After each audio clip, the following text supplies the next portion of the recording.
Lokrajya news 24 नवा शोध नवी बातमी। मनोज जरांगे पाटील यांनी मराठा आरक्षणासाठी दिलेली अंतिम मुदत 24 डिसेंबरला संपली, मात्र आंदोलन अद्याप संपलेलं नाही। मनोज जरांगे 20 जानेवारीला मुंबईत आंदोलन करणार आहेत। राज्यातील मराठा समाजाला त्यांनी मुंबईत धडकण्याचं आवाहन केलं आहे। या आंदोलनावर जरांगे ठाम असून त्यांनी आपली भूमिका पुन्हा स्पष्ट केली आहे। नाही मग आम्हाला तरी कुठं हौस मुंबईला यायची? सरकारकडून वेळोवेळी हुलकावणी द्यायची सुरुवात झाली आणि आमच्या मराठ्यांच्या लक्षात आलं ते हुलकावणी द्यायला लागले, बहाणेबाजी करायला लागले। आम्हाला काय हौस नाहीये ना मुंबईला यायची। आम्हाला कशाला यायचंय? मराठ्यांना आमच्या लेकरं मोठे झाले पाहिजेत, गोरगरिबांच्या पोरांना न्याय मिळाला पाहिजे, म्हणून आम्हाला मुंबईला यायचंय। सॉरी,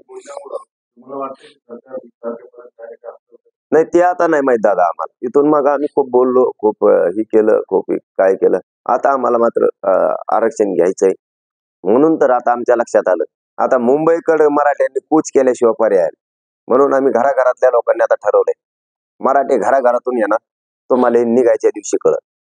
कारण आणि मधले गाव सगळे सहभागी होत चालणार आहेत। सरकारनं सांगितलं होतं त्याही वेळेस, मी आताही क्लिअर करतो तुम्हाला की मुख्यमंत्री साहेब ज्यावेळेस उपोषण सोडायला आले होते त्यावेळेस त्यांनी सांगितलं होतं की मराठ्या जेवढ्या नोंदी मिळतील त्यानुसार आणि जे आपले 4 शब्द ठरले होते त्यानुसार तुम्हाला आरक्षण दिलं जाईल।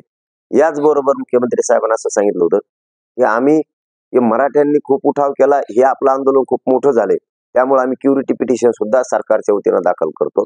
त्याच वेळी सांगितलं होतं गिरीश महाजन साहेबांनी सुद्धा 3 वेळेस आल्याच्या नंतर सांगितलं होतं 3 वेळेस की हे मराठ्यांचं तुमचं आंदोलन खूप मोठं झालंय आणि मराठ्यांचा जे दबाव सरकारवरती किंवा हे आलंय तर आम्ही ती क्युरिटी पिटिशनही दाखल करतो आणि तुमचं जे हे ओबीसी आरक्षणाचं ठरलंय याबद्दल जी नोंदी मिळाल्या त्या नोंदीच्याच आधारावर आणि कायदा पारित करतो आणि ते 4 शब्दही घेतो। म्हणजे आम्हाला क्युरिटी पिटिशन बद्दल जर बोलायचं ठरलं तर आमचं त्याला नाकारण्याचं कारण नाही। मी पहिल्या दिवसापासून तेच सांगतोय, आजही तेच सांगतो, क्युरिटी पिटिशन मराठ्यांना आरक्षण ती नाकारण्याचा काही गरज अडचण नाही, पण ते टिकणार का एनटी विजंती सारखं हा आमचा मूळ प्रश्न आहे पहिल्यापासून। नसता ते आम्ही मराठ्यांनी नाकारलंच नाही आणि सगळ्या महाराष्ट्रातल्याच मराठ्यांना माहिती की या आंदोलनामुळं या मराठा समाजाच्या एकीमुळं क्युरिटी पिटिशन सरकारनं दाखल केलेलं आहे। हे श्रेय महाराष्ट्रातल्या मराठ्यांचं आहे,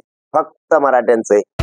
महाराष्ट्रातील महत्त्वाच्या आणि ताज्या बातम्या पाहण्यासाठी आजच आमच्या लोकराज्य न्यूज 24 न्यूज चॅनलला YouTube वर सबस्क्राईब करा आणि बेल आयकॉन प्रेस करा।